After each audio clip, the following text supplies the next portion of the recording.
كما لو رؤي آخر النهار. وروى البخاري في تاريخه مرفوعا من أشراط الساعة أن يروا الهلال يقولون ابن ليلتين. أولا هذا الأثر الذي ذكره عن البخاري وروى الطبراني وغيره وهو خبر معلول، وإن كان المعنى شبه صحيح،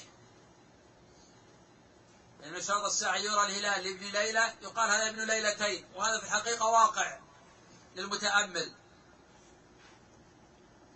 وقد ذكر المؤلف بأن الهلال إذا رؤي نهارا فإنه يكون لليلة المقبلة، وهذا في تفصيل.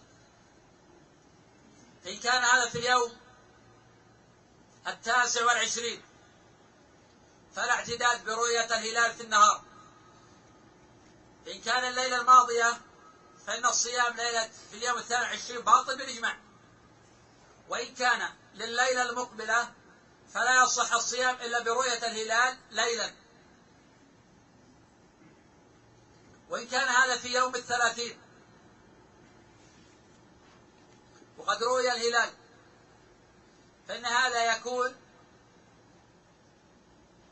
لليلة الماضية، على اعتبار أن الشهر قد يكون 29 يوما، وعلى هذا يؤمرون بالصيام، وعلى هذا يؤمرون بالصيام، يمسكون بقية يومهم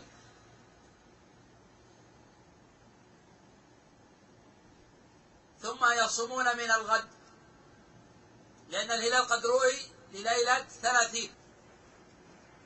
أما إذا رؤي في اليوم 29 فقد تقدم أنه لا صيام في هذا، لا لليلة الماضية ولا لليلة المقبلة، لأن المعتبر في رؤية الليل.